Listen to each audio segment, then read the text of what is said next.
This episode is brought to you by Airlink, high-speed internet technology that you deserve. There's probably, well, not probably, there is something to be said for being in shape. I don't like not being out of shape. I'm not going to lie. It's been hard. I've struggled with it literally since I was 8 years. All right. Well, Timothy Bo Wells, right? Yes, sir. Is Bo your middle name or is it a nickname? Bo is a nickname. It has nothing to do with my name. Start with where the heck that came from. Well, the day I was born, my mom named me after two of my uncles, and my dad apparently wasn't pleased with it. So somehow he came up with Bo. I haven't figured out whether it was Bo Jackson, Bo Diddley, or That's funny. Did your parents stay together? Oh yeah. Okay, good. So and they both called me Bo my whole life. Your whole life. As a matter of fact, until recently, nobody really knew my real name. No, I didn't know that either. Did you have to do that for the sake of like so throughout my career, I've used it on paperwork and stuff because it's official and that's my government name. But I mean, even on my uniforms, all my bosses have always, if it's a first initial, it's B. It's right. I don't think I've ever had the T as my initial on my uniform or anything. Yeah. Weird. My wife won't let me use, I really like the name Bo, but she can't name a kid after it with the last name Ball. So got nothing. Not cool with it. Bo Whatever. Ball. Can't do Bo Ball. I really like, so one of my favorite bands is Need to Breathe, and the lead singer and his brother, their name is Bear and Bo, two of my favorite names. You cannot use that with the last name Ball. Bear Ball and Bo Ball. You can't do it. And then she really liked the name Noah. No balls. So I'm just trying not to make middle school any harder for my kids. And my name was Landon, and it was like, Landon Balls. I've never heard that before. Yeah. So anyway, but cool. Thanks so much for being here. I know you're crazy busy in the middle of so many things right now, having a City Marshal campaign. So you're a politician now. But no. And that should be obvious both from this podcast and last night. I watched you last night. I did. I watched it. What was that like last night in the forum? I'm referring to the public forum that the Fayette Advertiser put out last night, but what was that like? And was it what you expected? I had never been part of one, so I really didn't know what to expect. Mm-hmm. I would say it was probably on par with what I did, I guess, somewhat expect. But no, I mean, like I said, not being part of one ever. Yeah. You didn't go in and think it was going to be like a debate? No. Okay. No. I knew kind of how it was going to be set up. Sure. I wasn't sure how the questions from the public were going to come up and how those were going to be. But if you know the public, you know that can get wild. So. I was actually really glad somebody asked about the loose dog stuff. And both of you guys, I'll just say, as kind of like it's not a critique. Both of you guys executed police talk. If you know what I mean by that, like executed police talk. So, if you can, we can talk about dog. Actually, I'm bouncing around too much, but talk to me about like the forum and then just how this campaign has been, because it kind of went like David retired, you're thrown right in there. Yes. All of a sudden now you're running for a race that I'm going to guess you probably weren't planning on running for when Dave retired or before Dave retired, but don't let me put words in your mouth. You go. So, I mean, essentially the way I thought it was going, at least as of December or first part of December. So I had been appointed by the city leaders to fill the remainder of Dave's term. Yep. Which would end on April 7th. And so going into it, obviously I thought, after I was appointed and everything, we had all kind of talked in the department, and I talked to a few people with the sheriff's office that I thought would be interested, and nobody showed interest. So, then come December, it hit me that he announced he was running and everything, and I was like, talking about Brandon? Yeah. Okay. Yeah, Brandon Abbott announced he was running, and I was like, well, that was unexpected. Yeah. I don't think it's a bad thing. I think that, one, it's kind of nice that it's not just being handed to me. Yeah. I'm out here trying to earn it. Yep. I think choice is good. Yep. I firmly believe that, I don't think it's any secret that back in the November election that I wasn't too much of a fan of the other way that election could have gone as far as the appointed versus elected. Oh yeah, what were your thoughts on that? I never heard what you thought about it. And what if it's still the same thoughts, or if you have different opinions? Still the same thoughts, still the same opinions. But even back then, I said that there were pros and cons to both. I don't really want to get too much into that. I think it'll be a little off track, but I think that the people's opinions and the people's say is really big these days. I mean, it always has been, but as certain rights are being stripped at some, various points, I think keeping our voting rights and everything are very important, and letting the people have their word, I think it's very important. Yeah. And what I believe you're referring to, just to clarify for anybody who doesn't know what we're talking about, was the right now, so City of Fayette, the City Marshal is an elected position, whereas most common places it's going to be an appointed by the elected mayor position, correct? Yeah. So we had a vote, City of Fayette did, on whether to would that have been to repeal that or to change that, whatever, and it did not. It was pretty close, wasn't it? I think It was within 30-ish. Yes, 30 votes. I I thought I saw that real close. So it's clearly kind of a toss up as far as what people believe around here. I think my typical thought is when you have that as a voter position, as well as the mayor as a voter position, whoever is in charge is going to discount the other in a sense. Now, I do think Greg is doing a lot more than some of the mayors that I've seen over the years, or at least working harder too. But I remember somebody was telling me a few years back, I'm not saying exactly when, but they were like, you should, the general public sense is that the mayor does not do anything in this town. By the way, they don't get incentivized to do anything. What does he make? Like $200 a month, something like that? It's not a lot. It's not a lot. I don't know if it's that low, but it's definitely not a lot. It's not a lot. But somebody was telling me, hey, I should be mayor. And I was like, why? And he starts into this story where he's like, well, I was at Casey's once, and this lady comes up to me and goes, are you the mayor? And I said, yes. And she goes, can I give you a hug? And he said, yes. And that's where his story stopped. And I was like, all right, so I should be the mayor because somebody with Mountain Dew and scratch offs is gonna come hug me in Casey's. I'm good. I'll affect change from over here. So not a random hug person. I was just like, this is not a good sales pitch. Like this is not good. So anyway, okay, well, let's back it up. We can get back into more city issues coming up, but tell the people about you. I don't know anything about you. Raised in New Franklin, is that what you said? So yeah, I was born here in Fayette at Keller Memorial.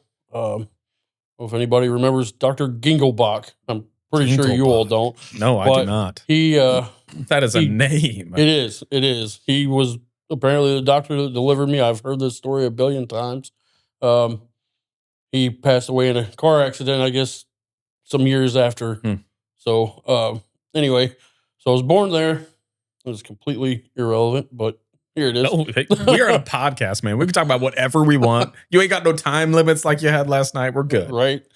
So I was born there, and I was raised around Fayette. I think when I was 3-ish, if I remember the story right, we moved from the country where we lived up by Armstrong, I think out off of State Route JJ. Okay. We moved from there. We moved into town. We actually lived, can't remember the for sure address, but it's Hackberry, about 2 houses down from O'Reilly's. Okay. I spent my next few years there, and either 5 or 6, we moved out to Boonesboro. Started New Franklin School at that time. Long bus rides. The sticks. Yes. It is the sticks. Yes. Yeah. We lived there, I want to say about a year, and we moved into New Franklin. That's when my dad my dad had been working at that time, he was working for Randy Yeager at the Howard County Jail, the old jail. I spent a lot of time in that place. That was cool. Cool. This episode is brought to you by Airlink. Airlink. Since 2011, Airlink Broadband of Salisbury has been powering homes and businesses around here with fast and dependable internet. The goal of Airlink here is to bring you and our communities the kind of internet service that makes your life easier, smoother, and makes your life more enjoyable. Curious if Airlink is available to you? Head on over to getairlink.com. That's getairlink.com. Or head over to the Airlink Facebook page that we'll link below. Airlink Broadband, great quality, local service, future facing. Let them prove it to you today. Yeah, I thought whoever bought that was going to turn it into like an Airbnb, but that's what I thought. Yeah, and I don't think they've utilized that for that at all. There's just a Rottweiler in the front, right? That I'm pretty sure if you wanted to, would not be there. The fence is like this tall. You're like, I don't trust that. I don't know. I guess thank God his legs are only that tall, or he knows what he's doing. Right. Yeah. Anyway, so from there, like I said, we moved into New Franklin. Spent the next several years there. I think we moved out of New Franklin when I was 15, going on 16. My dad was chief of police down there from either 88 or 89, I can't remember, until 97, 98. That's when we moved. I spent all of my youth in the passenger seat of a patrol car. I can't tell you the amount of crazy stories I should not probably have been a part of, but I was. Wow. A lot of fun, that's where I got my start in what I wanted to do, I did get a late start in it, but that's where I figured out that I wanted to be out there, watching my dad interact with citizens and do what he did was a big driving force. We ended up moving to Macon. We were there for a year. He was. I'm sorry. It was great. I don't like Macon. They're so pretentious. Their water tower says Macon. Making a wise choice. Just sick of it. Anyway, so you went to Macon. Is that where you graduated high school? No, okay. I went to school there for about 6 months to a year. It was in that area. Then we ended up moving to Cairo. My dad left his job up there. Decided it wasn't for him. And is this all following his law enforcement job? Is that what it was doing? Until we moved out of Macon. Gotcha. And then we moved out of Macon, moved to Cairo, which not too far down the road there. Mm-hmm. We lived there. I went to Northeast, I think is what it was called. You went to Northeast? Mm-hmm. Like Truman State? No. Northeast High School. Oh, okay. Gotcha. I was like, you went to Truman State? Okay. I sure did not. I'll tell you about my college education here soon. Not much. So I went to school there for 6 months to a year and decided that it wasn't for me. I ended up going to work for the city of Moberly for a little while at a young age, mowing cemeteries. It was actually a great job. I mean, especially for a young kid. Yeah. My supervisor was cool. He just go mow, go weed eat, And don't hit the big square concrete thing. Right. So it was a pretty easy job, pretty satisfying job. I'm kind of a immediate results type of a person. Yeah. What do they call that? Instant gratification. Instant gratification. That's kind of how so mowing and stuff like that. Yeah. Like mowing, vacuuming, cleaning. Seeing that stuff, that immediate, it was good. Nothing like the crunch of a vacuum, just right? Yeah. Right? Those Cheerios. Yeah. So from there, we moved, me and my dad, my parents did a thing for a minute, and we moved to Armstrong. He was city marshal there for a little while. Do they still have a city marshal? They do not. I believe they disbanded their entire department, police department. Yeah, it would be news to me if there was one there.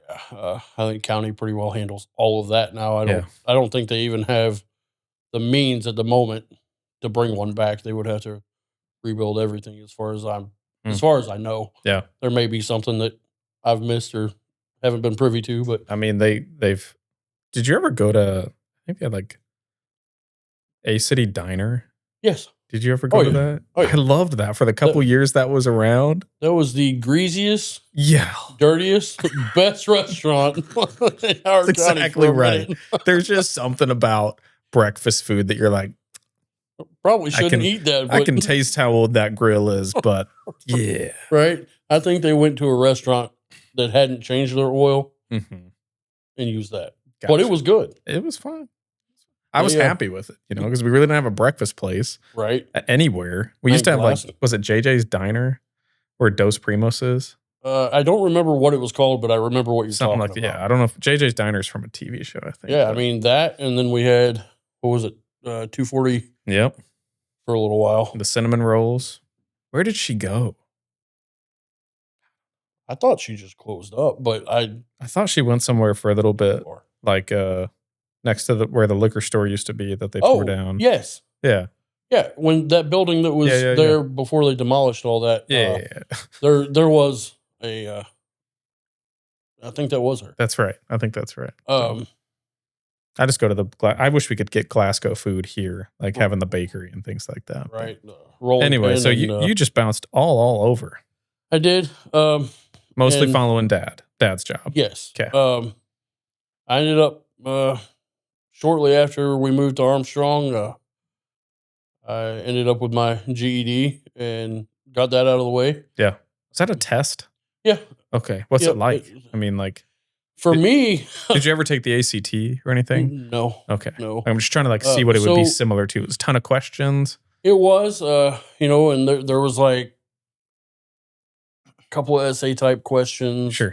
Things like that. And then, if I remember right, it's been years. I'm 43 and that was, was a minute ago. I think it was all multiple choice, but it was difficult. But I mean, most of the way through school, any of my bad grades weren't because I was stupid. It was lack of applying. Yeah, I've always said it's actually pretty difficult in high school to get a lot of bad grades. Like you've actually got to actively not try. Like you have to try to not try. Right. If you just show up and minimal attempt, it's usually obviously barring people who struggle with learning, but still, yeah. I can tell you that after school, my work ethic went up.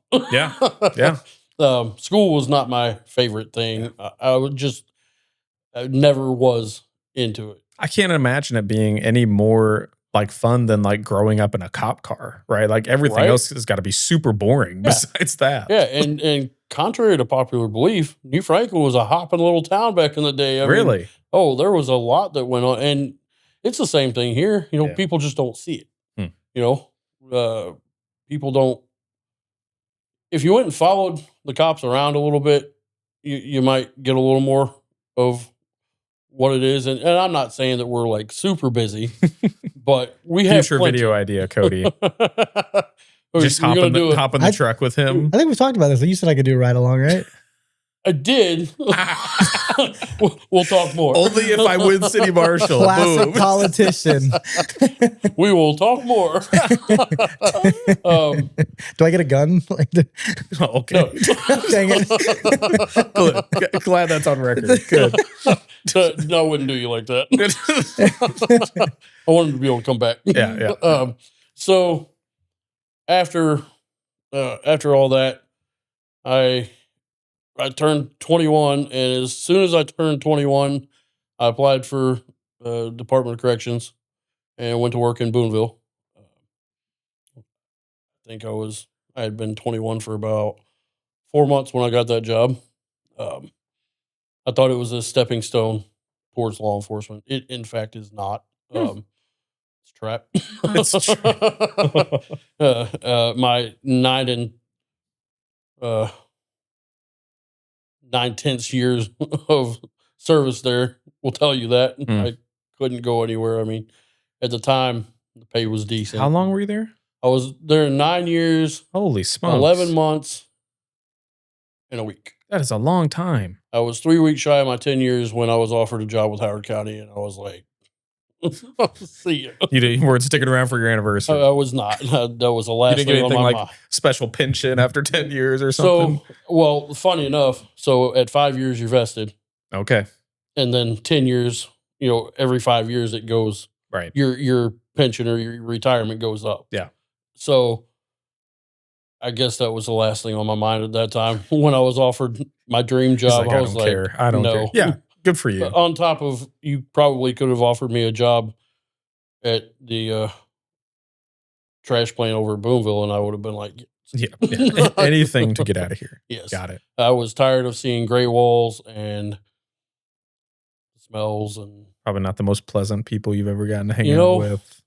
no, no, and it was both sides. It was. I believe that. It was rough. I think I have a friend who still works there now. I haven't checked in with him in a while. I knew he probably was should. working there.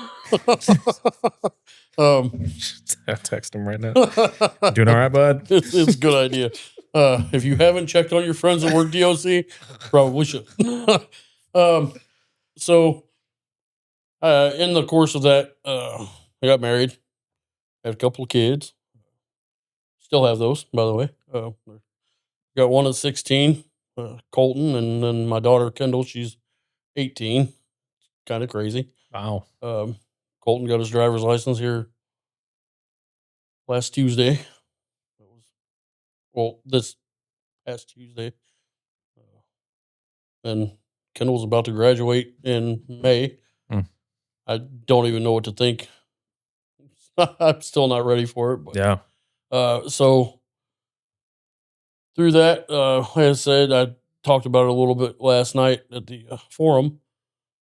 About my 8th year, I started really exploring the police academy and everything and seeing what my options were. I tried to take a leave of absence and go to a full-time academy.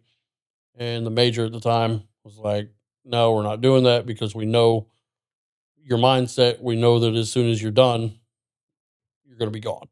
So it was like, we're not going to give you a leave of absence just for you to. Well, it's really nice of them to let you not chase your dreams. Right. Yeah. That's what I thought. Yeah, I mean, so kind. I am the type of boss that, or I don't call myself a boss. I'm part of it. You're boss-ish right now, right? Right. Yeah. Well, yeah. Intermediate boss. But I don't like the term boss, I guess. Right. So I don't like to be that way. Yeah.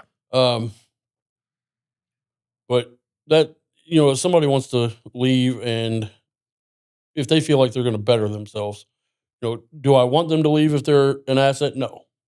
But I absolutely don't want to hold somebody back from doing what they want to do or doing what's better for them, their family, whatever, So I thought it was kind of crappy the way they handled it.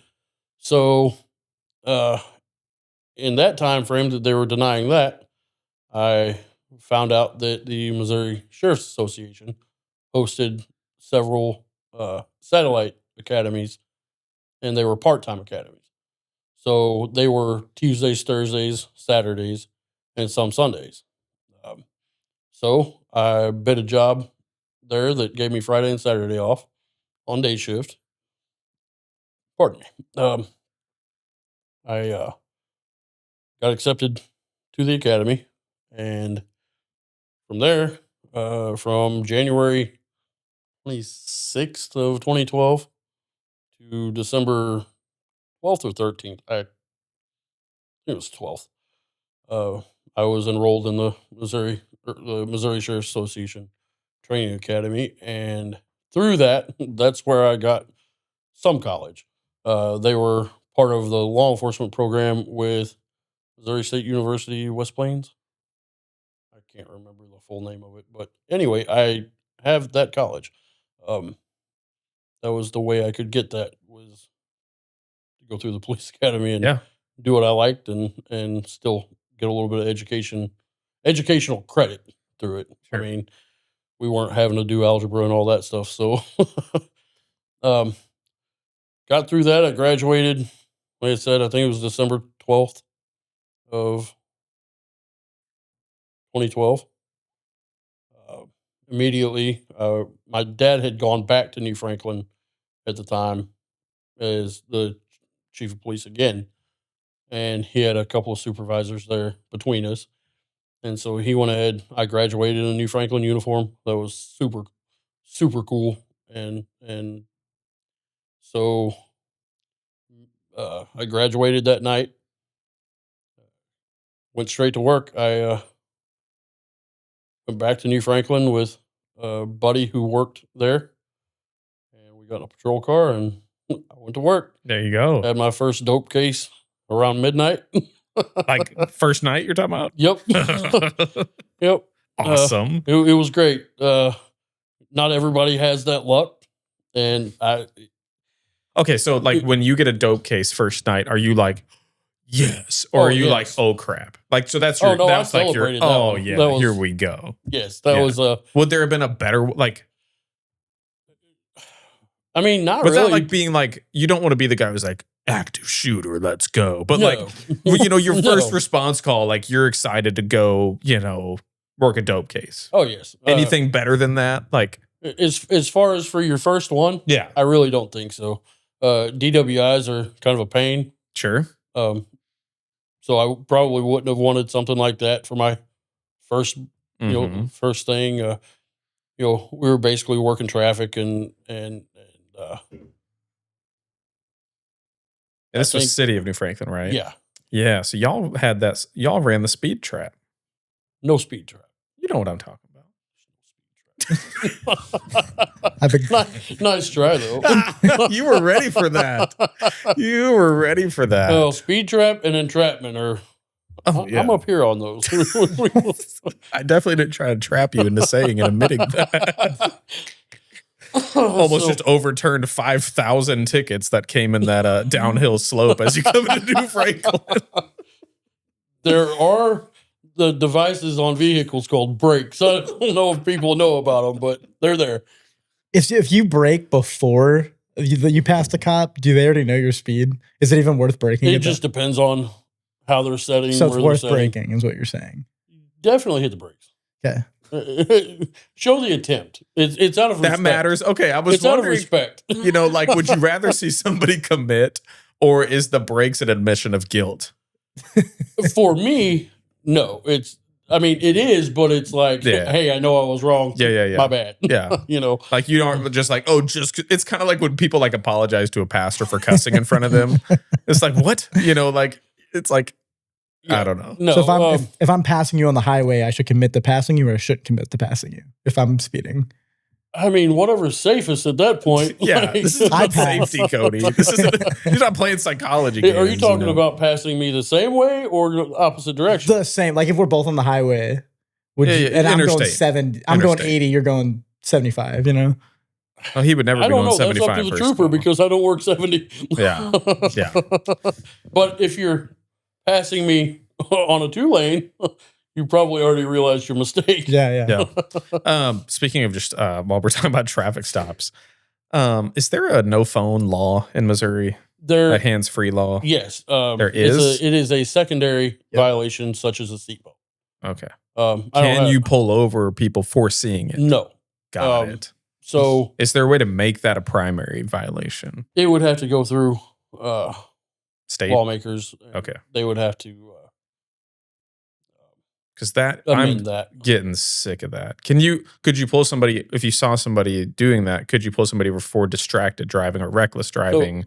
So if I see a car cross the center line and Okay. commit a lane violation, Great. and at the same time they're holding their phone up in their face, Yep.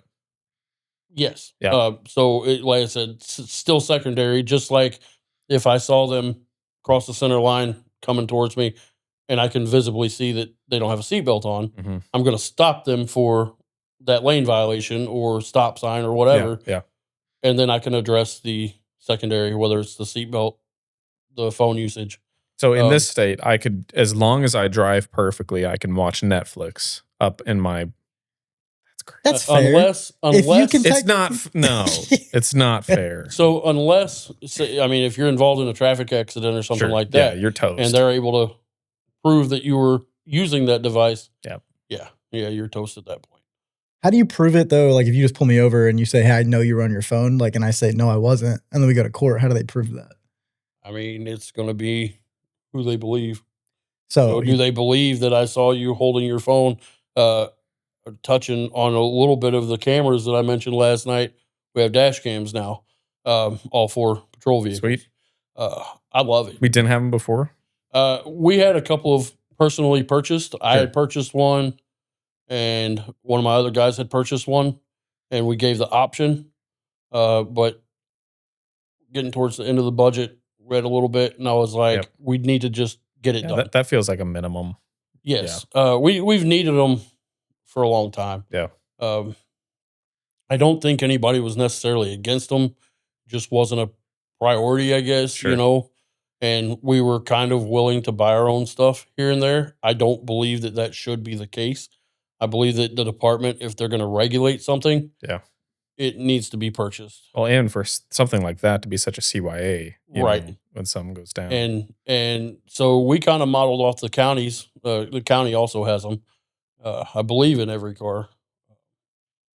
But we bought a similar camera, and they are awesome. They're not like Axon or any of that. They're not super big name brand or anything, but they cover a lot of area. We have front facing, angled. We have cameras that we can flip them to point towards the passenger seat if we have somebody in there. We have a camera that we run to the cages or, to the back seat so that we can observe whatever's going on in the back seat, things like that. But the big thing is that we have basically 170 or 180 degrees of view to the front. Wow. So we're able to see a lot. I've actually, in the past, with one of the deputies' cameras, we had a use of force situation, and he had pulled up on the opposite side of the street.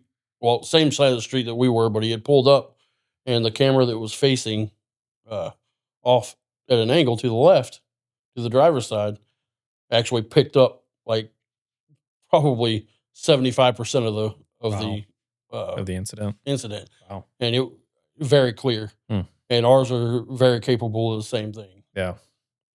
If something happens, it's probably going to catch it. Yeah. We can. And I feel like without those, defense attorneys are just going to have a heyday. Yes. With things that happen here. Yes. I hate to say this, but and I understand to a point why it's the way it is. Years ago, if a police officer went into court and took his oath and sat on a stand, what he said went. I do understand some of the change, some of the sentiment behind it. I know that we've had bad apples and things like that. It's unfortunate. You have them in every job. Everywhere. Unfortunately, we are very much in the public eye. So under the microscope. Yeah. Yes. And that's a big part of why I want this position and want to continue serving in it. I'm very community oriented and very anti-bad cop. I don't think there's a place if you shouldn't have a badge, you shouldn't have a badge. If you're that kind of person, go work somewhere else. I don't know. But also serving the community I have a blast at it. Yeah. There's aspects of it that aren't quite as enjoyable, but for the most part, I enjoy it. Yeah. So what does it mean to you to continue being a cop here at the city, like an honorable, high quality position? What kind of things are you wanting to see be a little bit different, maybe more attractive for people to want to work here? Because I'm sure we just don't have the highest salaries to flash around, But what is it? What is your ideal vision for the future of the Fayette Police Force? So, obviously it's going to take time to get salaries and benefits and things like that up, but I would like to see that happen. The city did just up our insurance, I believe, at a very low cost compared to what we had. I mean, I think it's similar to what we had, but it's so much better coverage. Talking about health insurance? Health insurance. That's awesome. And I mean, they had it to where they were paying for it. And then now we're paying, I don't know, I want to say it's $45 a paycheck or something. Sure. Yeah. But it's so much better that none of us care. Right. Yeah. To have that coverage, it's like I'll pay the $90 a month or whatever. Yep. That's cheap compared to what some people pay, and some people pay that and still don't have good coverage. So, Right. I want to upgrade some of our equipment. I would like to eventually, and sooner than later, but still working on budget stuff and figuring all that out. But got to give me a little bit of grace. I was in here 2 months before I broke my left leg, and I, was down for a minute. How you feeling? Better. You walked in here, so that's she's good. definitely still there. Okay. It lets me know it. This part of your leg or this part? So I broke it right below the kneecap. It was a tibial plateau fracture. I don't know if you're familiar with. Yep. So I've broken a few bones. It broke that in the top of my fibula. So I'm still fighting a little bit of an LCL thing. Mm-hmm. But we're getting there. And, I think I'll be close enough to a full recovery by the time it's over that I'm going to have problems. I think probably forever. I think when you have a major break like that or a major injury like that, it's always going to affect you in some way. Yeah. Whether it's when it gets cold, it rains, Right. you wake up. Yeah. Yeah. Or when it goes from 90 degrees to 40 degrees. Yeah. Nope. Yep. I had a back surgery, so I can tell when the weather's about to shift. My lower back gets real tight. Yeah. I can imagine. Do you what do you feel like the community sentiment towards the Fayette Police is? As a whole, I think it's great. I've had a lot of positive interaction since I've taken the position that I'm currently filling. I do go since I've been back to light duty. I don't stay in the office still. I still like to be out and about. I like to see people. I like for people to still know that we're out there, whether it's me or part of my team, But I personally like to be out there with the people. I stop at people's houses. If they're outside, I'll stop and talk, things like that. And I have had a ton of positive feedback on what's been going on. Obviously, not everything is perfect still. We've been fighting a manpower issue since I took over. I mean, we lost almost 50 years of experience when Dave and Greg left. Yep. Have you been? You went down to? Do you need to go up at least 2, or do you need to go more? So right now, we are at 7 total. We have 8 positions. My 7th one is still in the academy. One's still in the academy, so we've got 6. Technically, I'm back on the road. Obviously with some limitations. But, we still have, like I said, the one more spot to fill. When Dave and Greg left, we were down to 4. Jeez. We were down to 4. It was rough. Yeah. We came up finally to 5. And then recently, over the last 6 months, or not 6 months, 4 months, I've hired 2 more. We just had one start Monday. Nice. Who's that? Can you say? William Wagner. He came from the Monroe County Sheriff's Office. Sweet. He had former experience. He worked with the Randolph County Sheriff's Office. I don't know what is wrong, but we can take a breather too if you need to. Yeah, we can take a break. You've talked so much in the last 24 hours. Might just be sick of it. Maybe. Good Lord. Take a there, minute. I'm good. You're I'm good. good. That was it. That did I it. think that was it. If not, there will be another one behind it. So, like I said, he has started his FTO process with field training. Yeah. Being a cop. Did he get a dope call first night? I don't think so. He's been on day shift, and they have been very tied up.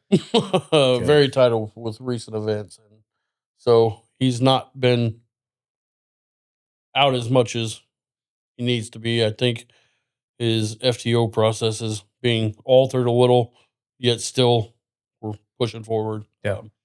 And he's still going to get it.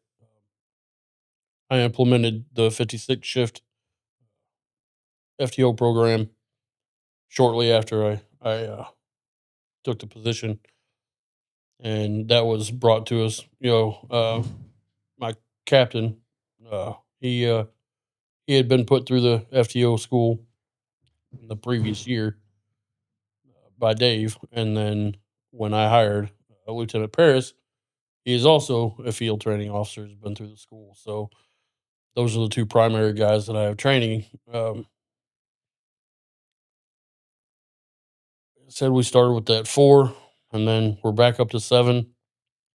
I've got a little bit of interest potentially coming up. Yeah. I just kind of waiting on a couple of details to get worked out. Right. See if they're going to come or not. But if you were fully staffed on that roster of 8, there's been this discussion around the necessity for like code enforcement. Is one of those, when you look at the picture of those 8, is one of those are all of you code enforcement officers? Do you wish there was just one code enforcement officer that would be number 9 brought on by the city? Or like, what's the thoughts around that? I would love to bring in, and I had spoken with, I want to start back with dogs and animals real quick. I had actually brought this to the sheriff's office and mentioned it to the council a little bit. We haven't made any headway on it. There's honestly been other priority stuff going on, but and as well as our current shelter assistant, Shelly, and talk to him about the potential of and the possibility of getting a full-time animal control, which would be a civilian position, but that would be able to work the entire county essentially.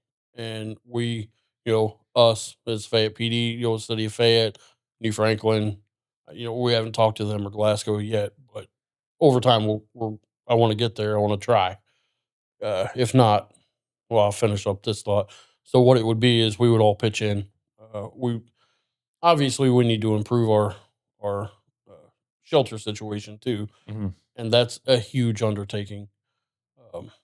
I don't know that the money's there right now, but there's a lot of people out there that are gracious and would probably help with funding and things like that. Plus, the possibility of grants and things like that. I mean, I'm about this close. If a private pound venture was a thing, I'm about to do it. Good Lord, I'll catch your dogs and charge you $500. Come pick it up. All right, come on, keep your dog in your yard. Right, and I touched on that last night. I through all the issues that we've been having, this ordinance, especially with the the loose animals at large, people are going to be held accountable. I mean, we have to. Right. It is a problem. I recognize that it is a problem. Is it your guys' role though to enforce code the way you see it?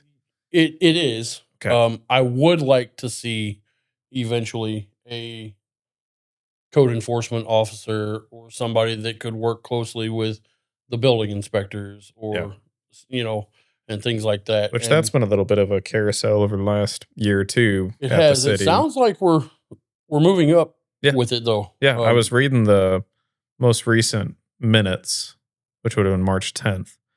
And sounds like we're starting to write some letters to some people who've got some property cleanup that's really hazardous. So, yeah, I think overall, like, when you talk about just value, people are not going to be upset with, like, let's say, in general, like I've been probably the major voice behind, I don't want to see another sales tax increase to fund the EMS. That's not to say I don't want the EMS funded. Right. But like lots of times, I haven't heard a lot of people complain about the law enforcement tax because we don't feel like there's a law enforcement problem, right? Oftentimes you don't mind paying more for something that you gain great value from. Right. And that's where, like with the code enforcement stuff too, like how somehow if we could work that into budget, that would be additional great value. That I mean, I'm sure you're in the Fayette News Exchange.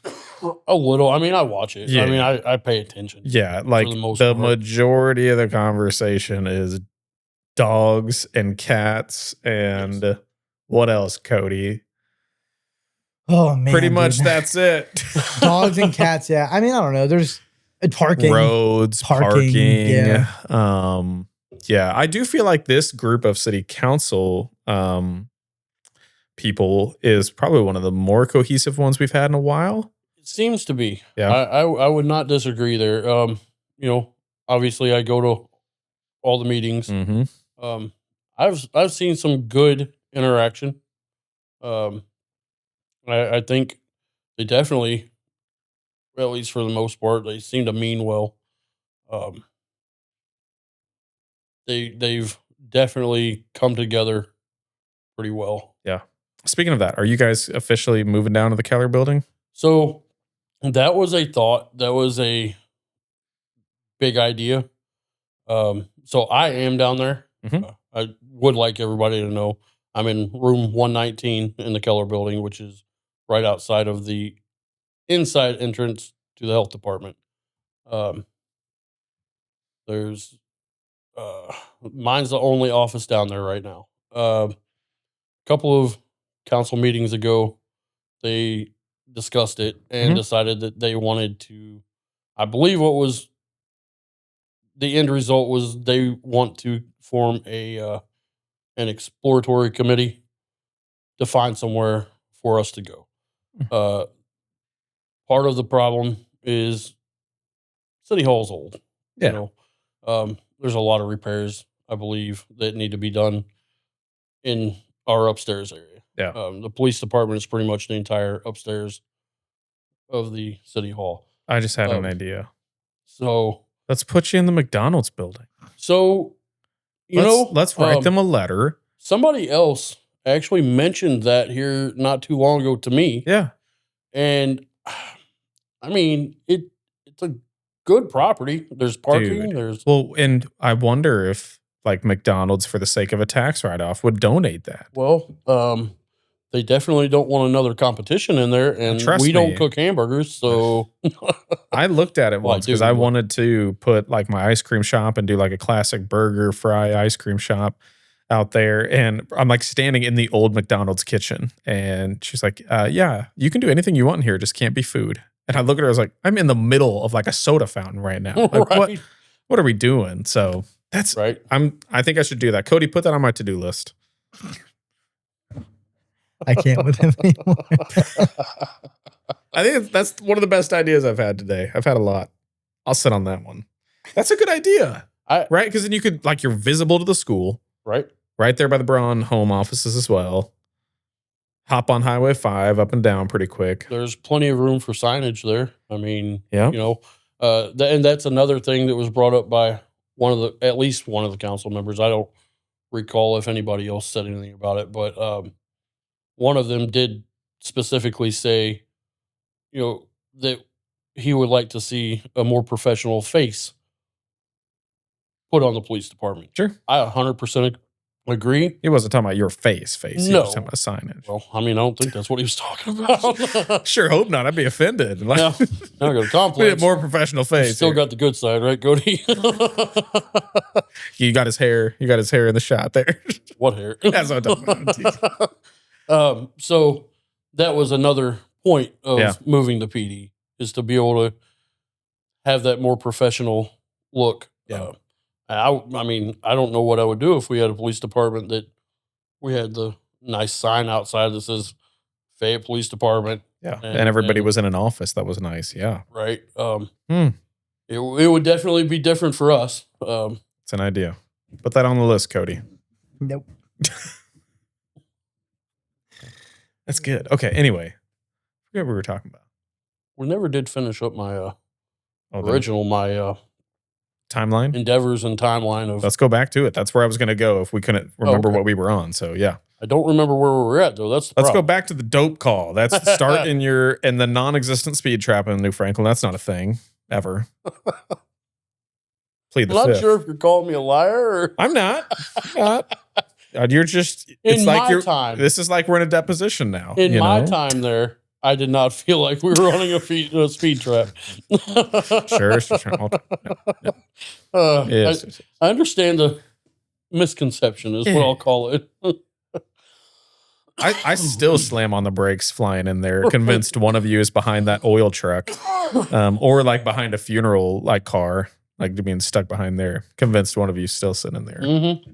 But I heard the county doesn't even have radars on their cars. That's false. It's false. That's false. Well, I asked. Sounds like something you would say if there wasn't any on there. One of your guys, and when they watch this, they can tell me which one of it was. They pulled me over and said I was going 50, and I know for a fact I was not going 50. Look, he's got good eyes. Does that? I did learn that cops can't pull you over based on like visual.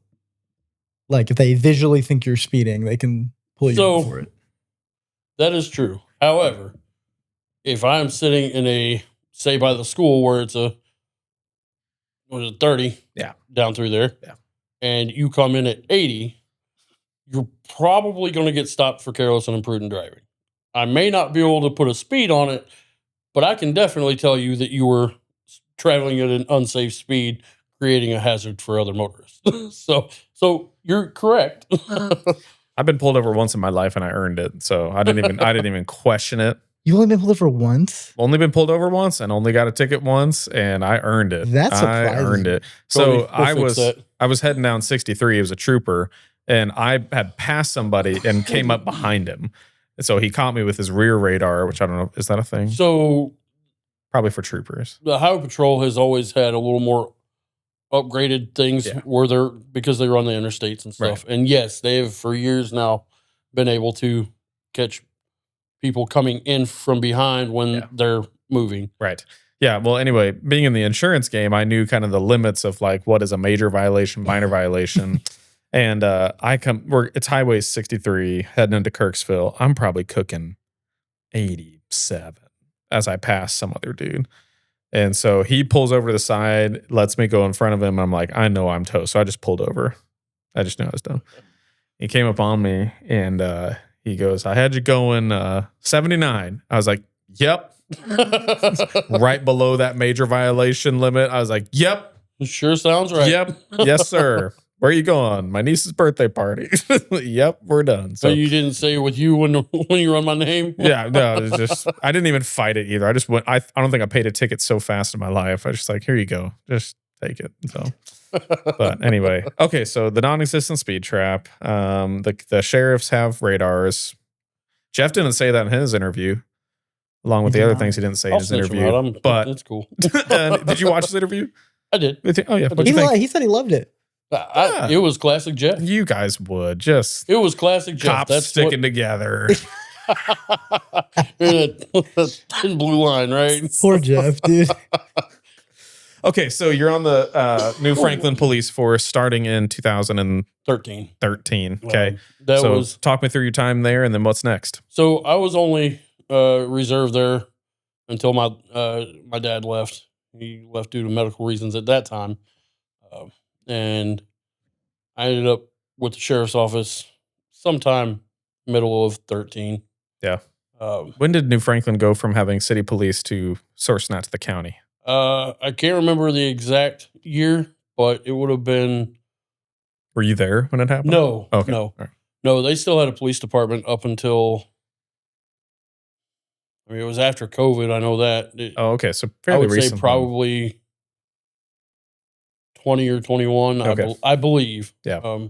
I know that in 20 they still had it, so probably 21-ish. Okay. Yeah. So I ended up leaving New Franklin and going as a reserve for Howard County under Mike Neal.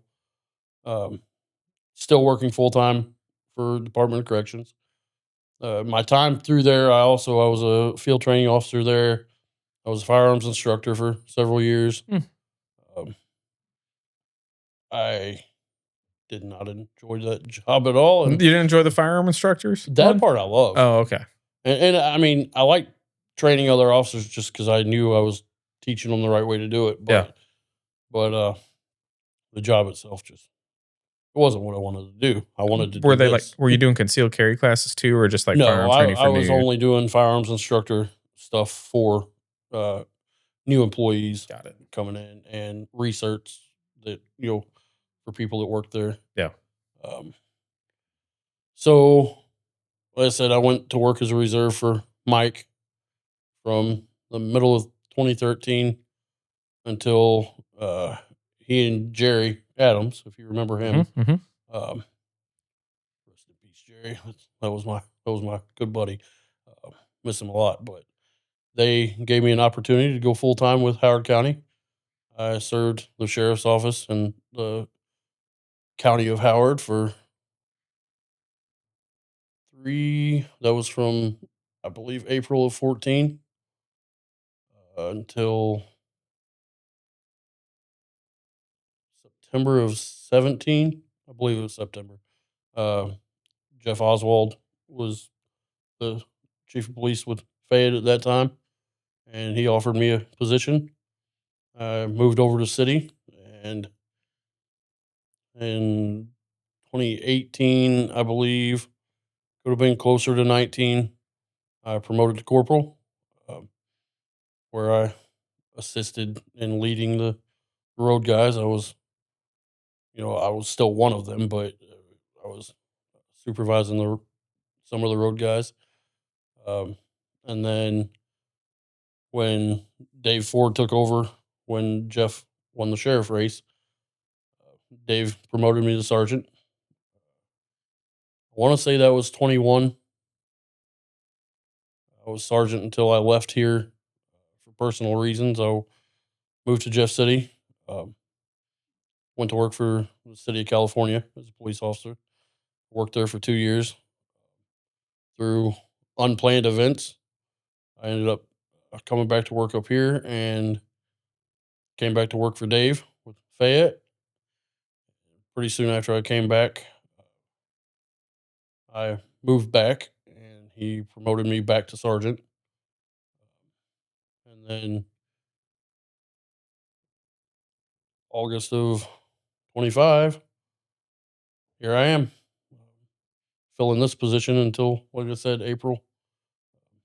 We'll see what happens there, but I've thoroughly enjoyed most of the time that I've been in this position. I really like being here for my guys, and I'm a big supporter of my employees. Obviously, if they do wrong, they've got to be held accountable for multiple reasons. They need to be, if they have to be corrected so they can do it right. On top of, if you have a bad apple, it's going to spoil the bunch and you're going to lose officers. So it's a big thing. But other than breaking my leg and being out for 3.5 months, Yeah.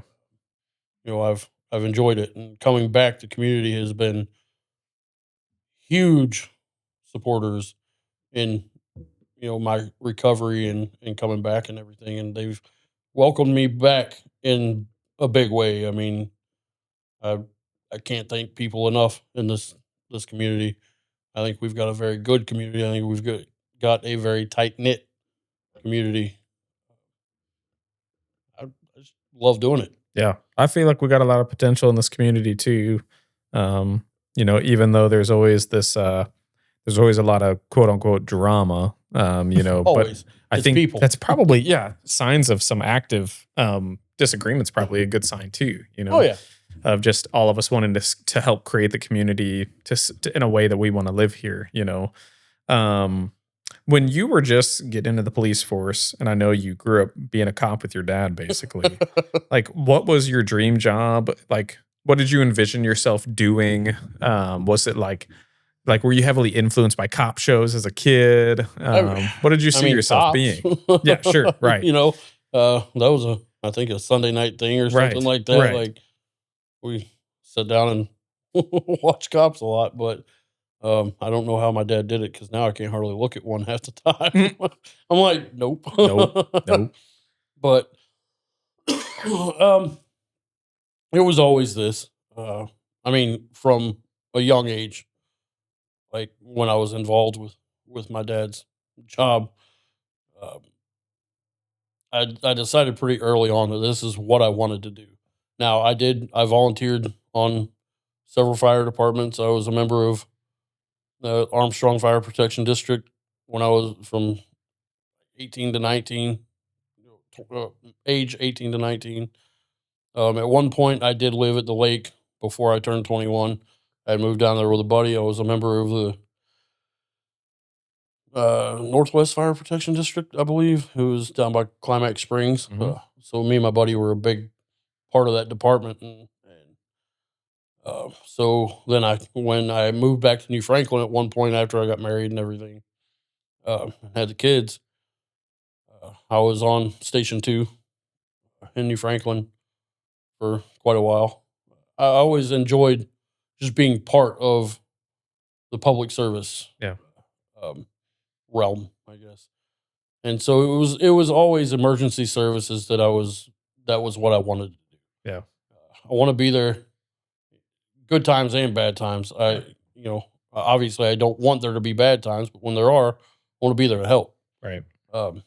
It's part of who I am, part of how I was raised, big part of how I was raised. Yeah. So do you feel like you've got and maybe you can speak to maybe how other people would describe you, but because of your growing up in, I'll call it police chaos, right? You got to see some stuff people wouldn't see. Do you think that gives you an edge, like in response now, when you have to deal with things like like the old Farmers commercial? You know a thing or two because you've seen a thing or two, right? Does that kind of help you? You think? I think it does. I think it gave me a huge head start in the beginning, and I'm not perfect and I don't know everything. This job is a constant learning experience. Yeah. There's still stuff I've never dealt with. Thankfully, there's still stuff I haven't dealt with. Right. There's some stuff I've dealt with that I don't ever want to deal with again and don't want anybody else to deal with. Are you prepared for the next dumpster gate? If it's Fayette, it will not be one. Sorry, I just had to throw that in there. Can you even speak to what happened there? Like I was not here when that happened. Really? I don't know enough about it to speak on it. There it is. And there it is. I would hate to misspeak. Sure. And it'd be, I do know that I think between Dave and the council and everybody, we gained a new policy out of it. That's nice. All I really know. Yeah. Things are to be handled appropriately. Yeah. Yeah. So, yeah, I like I said, I knew at an early age what I wanted to do, and it always stuck. So, I got a late start in it as far as the law enforcement aspect, but I'm where I want to be, and wherever I'm doing it, I love doing it, but I really love doing it here. Yeah. This is are you hoping to be here for as long as I know you got kids coming up to graduate, but when you envision at least the next 10 years, you're probably seeing it here. Oh yeah. I actually had kind of drawn myself out a little bit of a plan, and this might be a preemptive strike, but so I definitely plan on being with Fayette for at least a couple of terms. Yeah. I'm getting older, obviously. Hopefully I continue to get older. But I would like to do a couple more terms and assist because it's not just me. This takes a team. And to be honest, it's going to take the entire community because we can't do a whole lot without community backing. And that's why I'm part of it. Part of why I'm so big on that is because if you don't have the support of your community, you're not going to go anywhere. Eventually, we may need the tax that didn't pass, here a couple of years ago. I wasn't here during that attempt, so I can't speak on why it didn't pass, whether it was just because it was another tax or there were some issues or maybe a mix. I don't know. But eventually, probably, we're going to end up needing that. I think that when in public service, there's not a lot of money. It sounds like we have a lot of money, but when you talk about operating costs, it's not a lot of money. Yeah. When most or a good solid chunk of your budget is salaries and things like that. Yeah. I mean, you have to pay people. Yeah. You have to compensate people. And you have to do it in a way that brings good people and experienced people. Yeah. Yeah. I'm not saying that a new cop's a bad thing. It's just it, especially when we were down to 4 people. It's real hard to hire somebody that has no experience and you don't have anybody hardly to train them. Right. Right. Right. So there for a minute, it's harder to make it attractive. And yeah, definitely operating costs have not exceeded tax. I think the hard part for me is anytime we try to address the issue with the tax rates not high enough. And I mean, the truth is that just our tax revenue has not outpaced operating costs. Operating costs have gone up for a lot of, macro issues, but my biggest thing is like if you keep raising rates, you're going to diminish still like you're not going to encourage the actual total tax revenue because tax revenue will come through property values increasing and spending increasing. So if you continue to make the rates so highly unattractive that you see less spending, you can actually get a reverse, like you can actually get less tax in that situation. So that's where I just wish, I don't know if we could just, it's kind of like we just need the town to pop and then we'll generate all the revenue that we need, Right. I don't know. So, the term, if you build it, they'll come. Right. True. But if you don't have enough people and enough support already there, it's hard to build it. Right. So it's one of those double-edged swords, and it's somebody's going to be holding it a little uncomfy for a little bit, you know. And I think my argument would be if the people that are here can just hold it uncomfy just for a little bit while we try to pop the economy, that'd be great. Yeah. Because the other line is that all the businesses have to hold it uncomfy until we attract some people. I think I don't know. It's tough. I think I can agree with you on that sentiment that, it's a lot harder for the businesses to be uncomfy because they've got a lot of overhead. They've got, and uncomfy in a business is essentially running yourself out of business. Right. So there's sadly just not a lot of margin. I mean, we saw that in COVID where like thought about being shut down for like 2 months, ended businesses. Oh yeah. Like completely shut them down. Which some of them felt like excuses to me, whereas like you really don't have like at least 1 month of operating loss on you. But still, just crazy stuff. But anyway, I don't want to get too deep into tax revenue. God, bore our people. Right. But one of my questions I thought would be fun to ask is, as a police officer, what's a skill set that people lots of times don't think about that is really necessary that you guys have to have? I don't know that people don't think about it because if you don't have this particular skill set, a lot of people are affected. And it's not just a skill set, it's a mindset. So people skills, communication on scenes and things like that, the ability to diffuse situations, to empathize with people and to be able to show compassion in a lot of different scenarios. I could give a lot of examples, but then we're going to get off into a whole nother thing. But you got to know how to talk to people. This and this are, obviously directly tied, and you've got to use that mental toolbox and the ability to talk to people. I think that's one of the biggest downfalls we see in not just law enforcement, but public service in general, is not being able to communicate with people effectively. I think that's one of the biggest. Do you have to know anything funky, like more auto service repair stuff than you'd think you'd have to?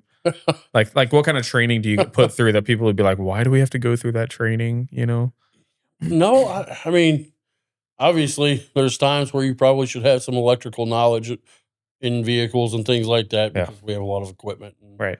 Sometimes you got to on the fly fix some stuff, you know? Right. One of the things that I'm looking at is new vehicles.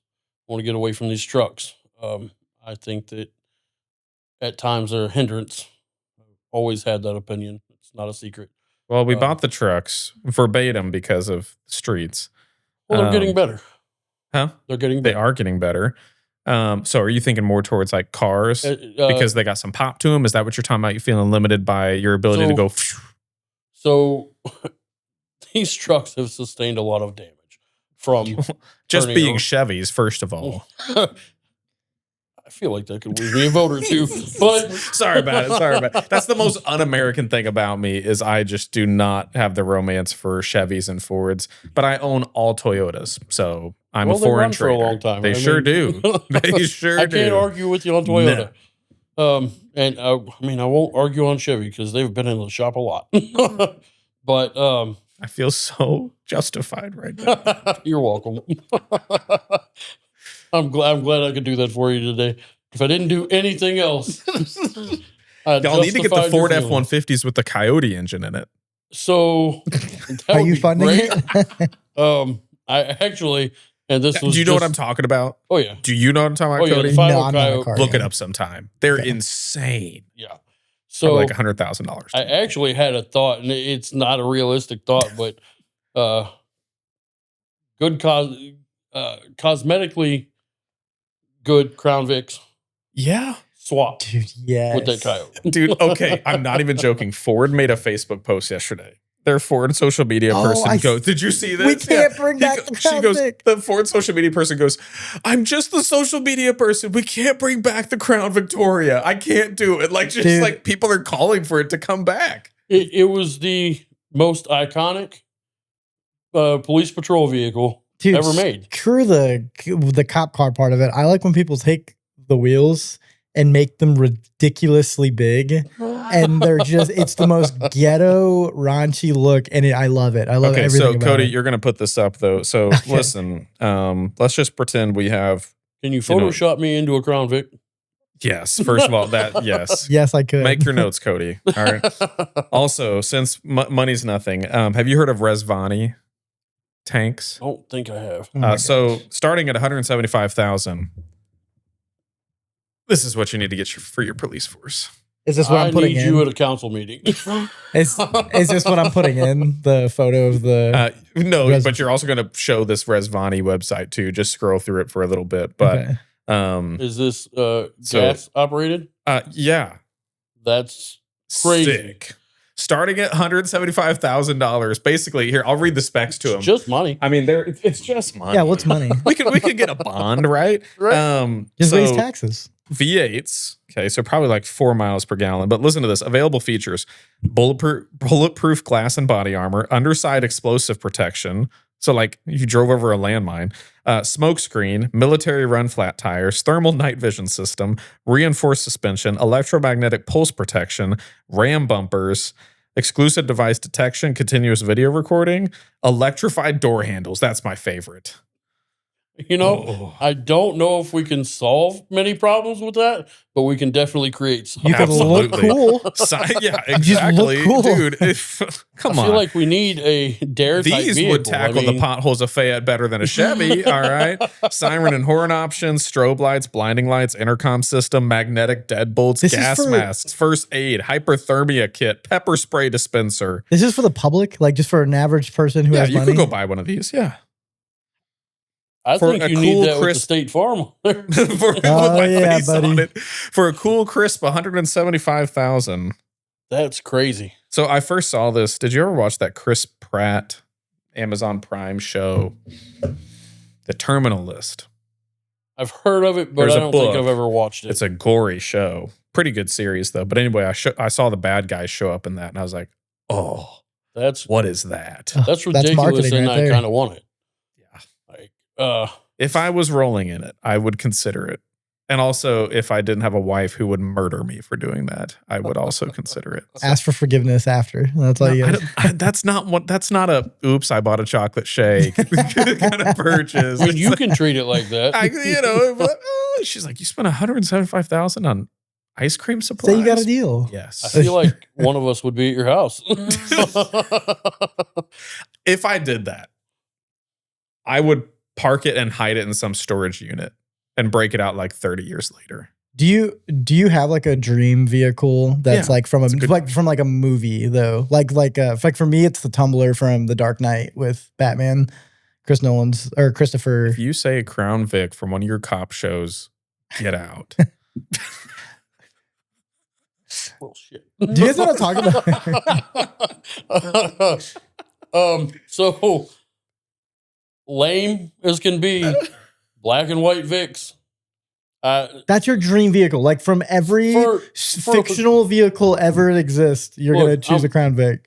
I'm a realist and I'm practical. So okay, I'm going to poke fun at Bradley Patty only because he acknowledged it when we interviewed him. That's like saying running for Congress and saying your favorite song is the national anthem. I know. That is the equivalent of that.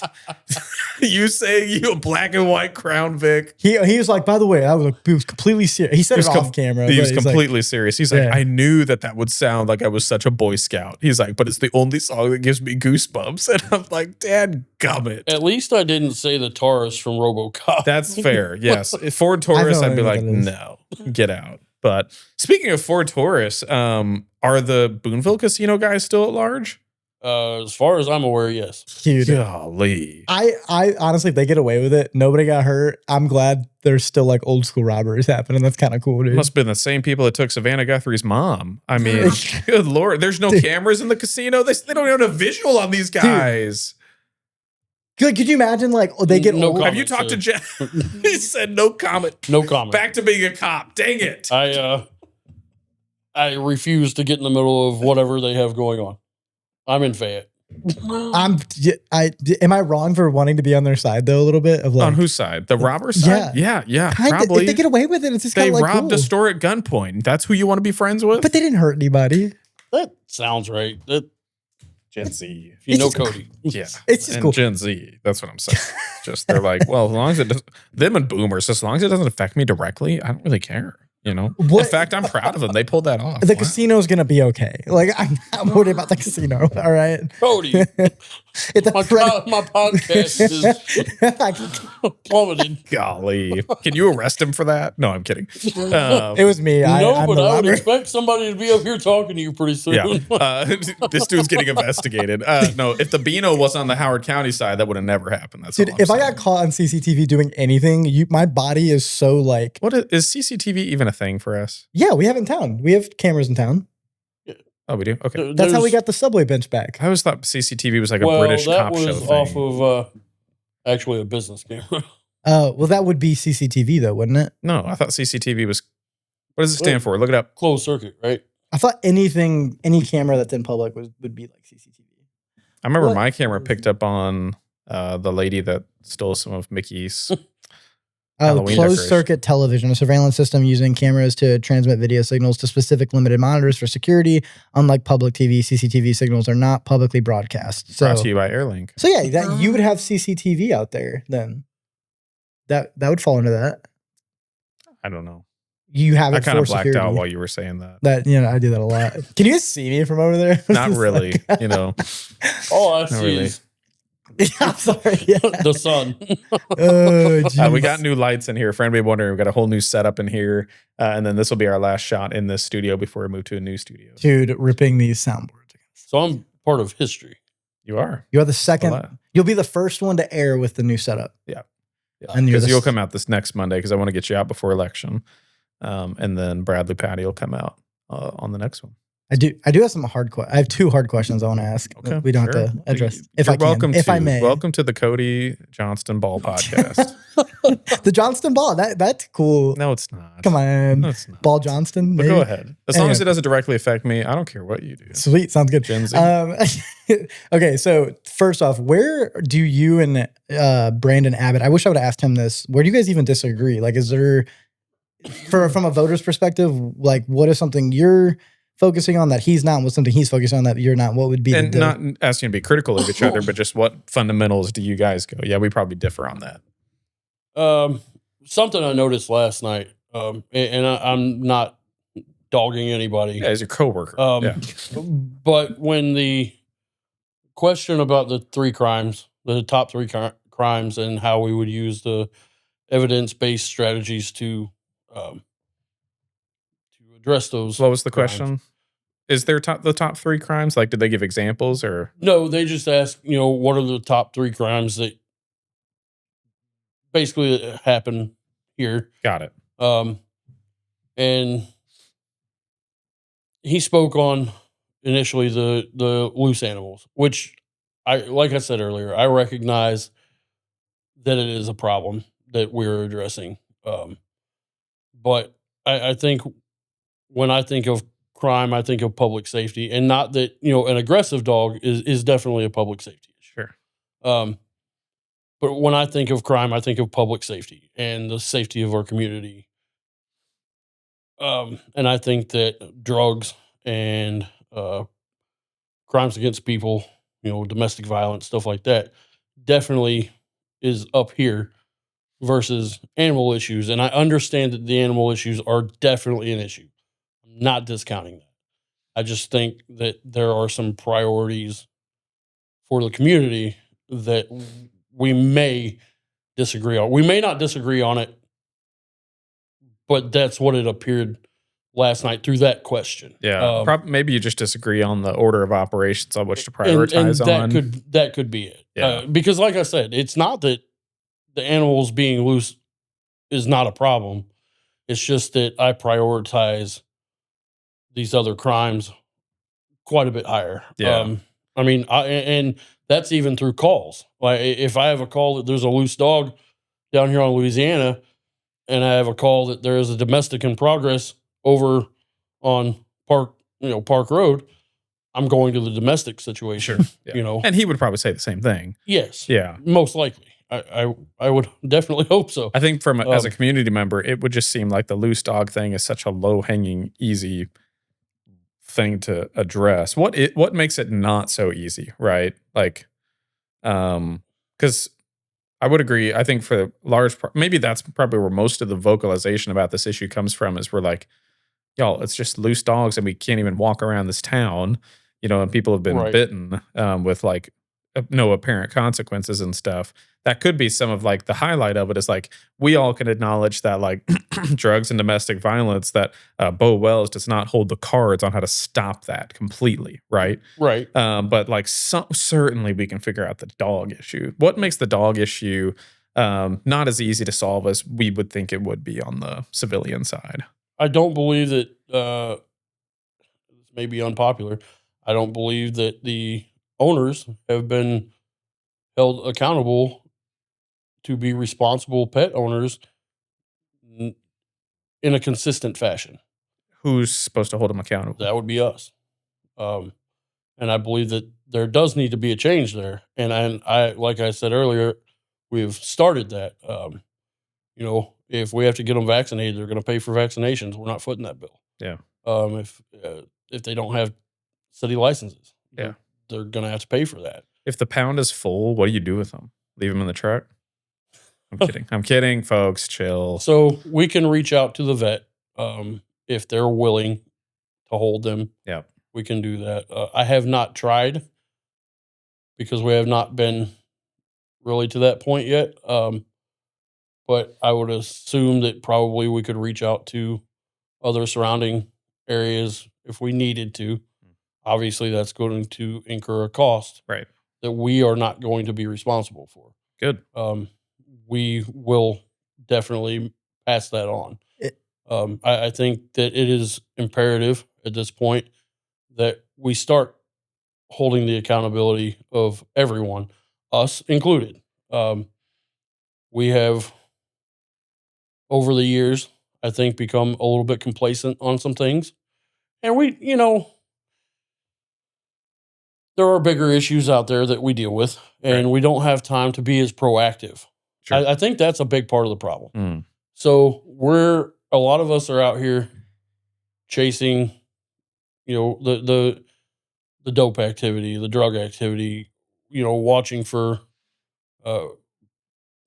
things that go bump in the night. I mean, and we're not necessarily driving around looking for those dogs and picking them up in a proactive fashion. Sure, right. Because we're usually prioritizing another call. Right. as we get more manpower again, I am going to be encouraging, if you see a dog, get it picked up. Yep. Let's avoid the problem. Yep. I hate taking people's animals. Right. But again, if the dog or animal is running at large, it's not everybody else's responsibility to bring your dog back home. I want it to go back home. I would love to just be able to pick it up and take it back, but that's not a life lesson, and I think that a lot of times people need those, that, hey, there are consequences. If you don't responsibly take care of your pet, then you lose your pet. That's fair. Yeah, I mean, or you're at least going to have to pay a consequence for not taking care of your pet. Yeah. And, there are those times where we understand that things happen. Sometimes pets get loose. Dogs get loose. They break a chain. They break a tie out. Mm-hmm. A tie out comes out of the ground. Yep. And if it's a one-time thing, we look at that. Right.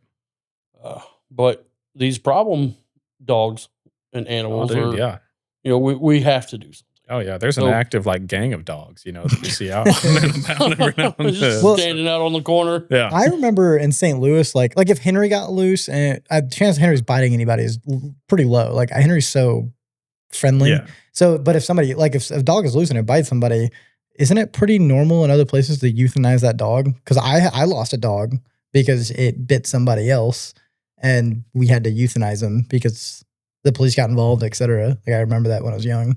So there are times when that is a thing. Yeah, I always assumed it was the case. It's not always a. It's not the law. Yeah, it's not just off the bat. There's factors that play into it.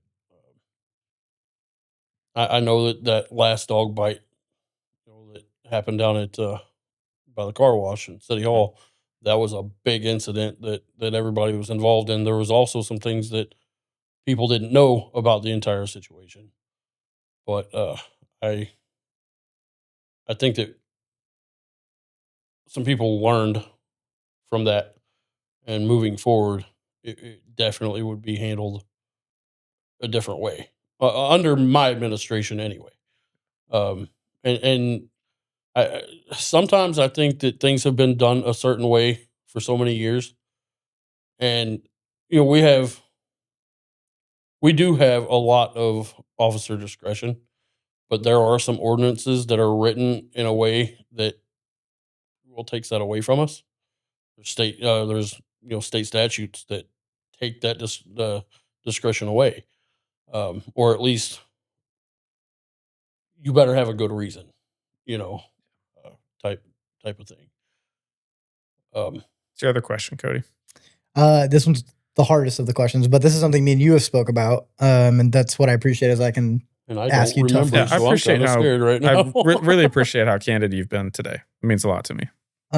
So this doesn't have to make the episode if we don't want it to, but obviously, like with especially with Brandon running, not that he's saying any of these things, but you saw it during the last vote where we had to vote whether we're going to have a marshal versus a chief, and everybody's biggest complaint.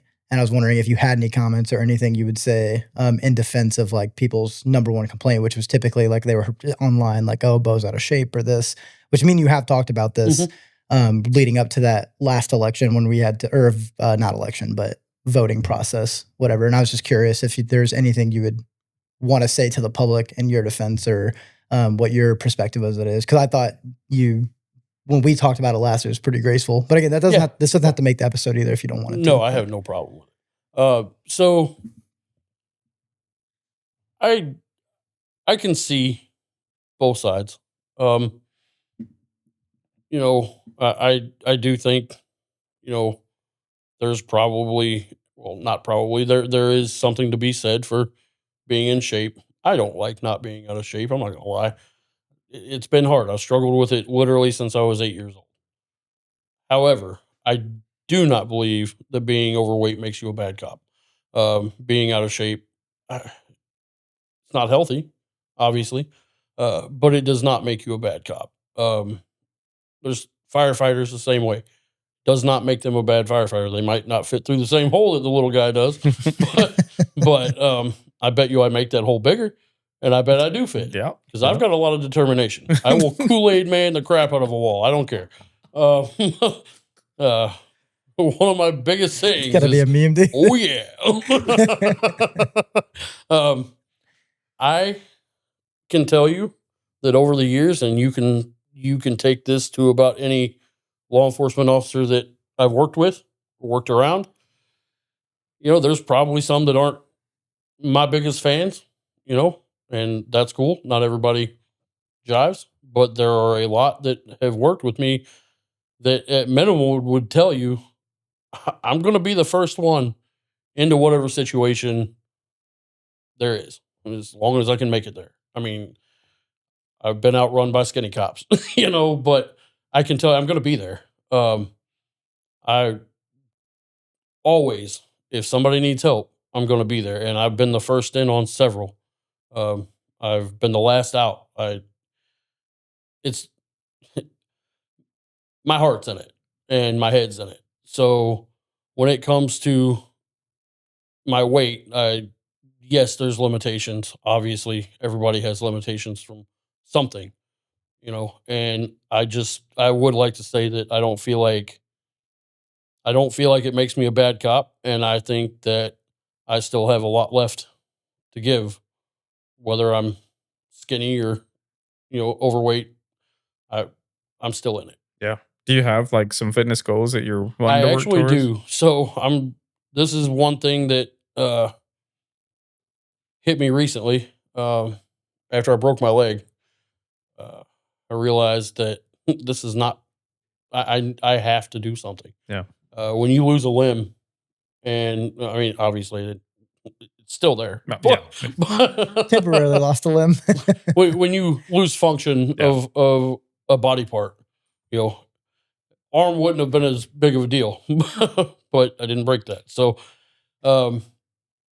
it made things extremely difficult for me. Not in recovery, because I've recovered. I've been recovering fine. The doctors are like, we're actually impressed.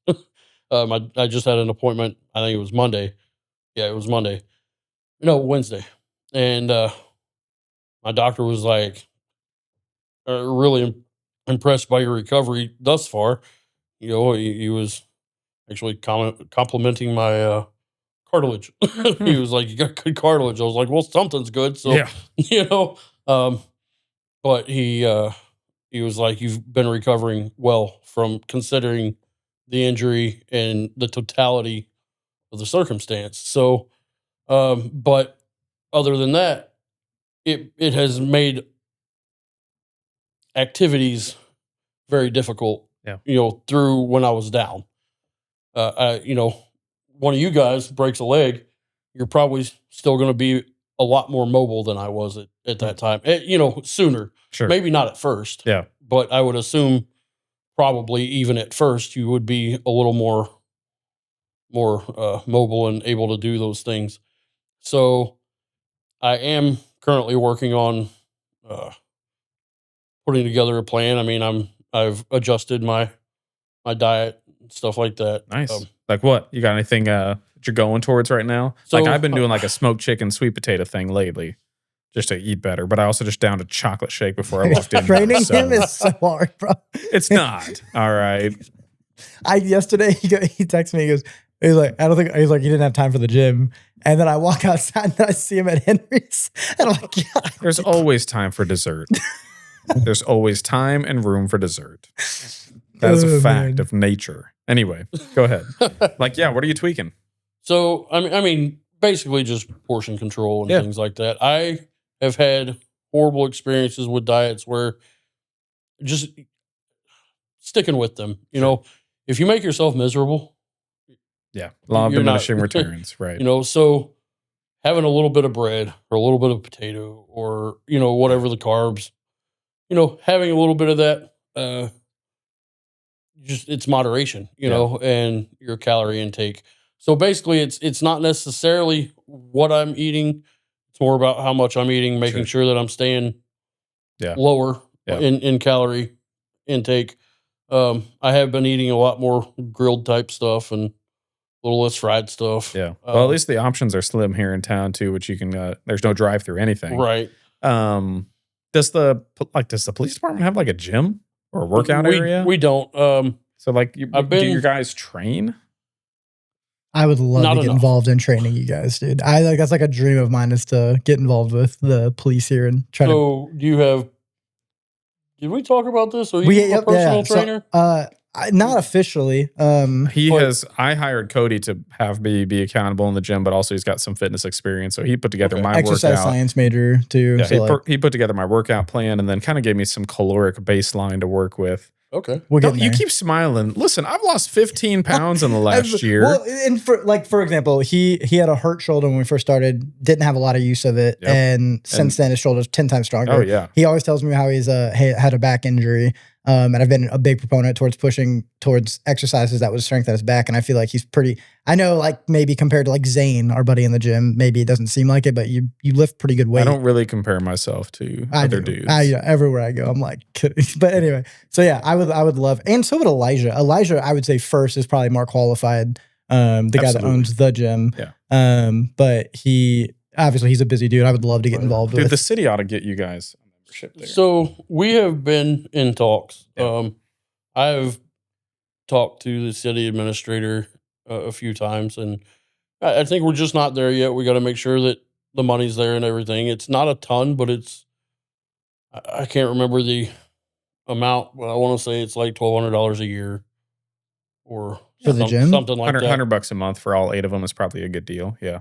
Right. Yeah, it was something like that. Yeah. I mean, it's the same price as everybody else, but the price, I kind of working on it, seeing if we can get it covered by the cities. And I actually have told the guys, if you have a 30-minute block, if you have a membership and you have a 30-minute block where things are kind of,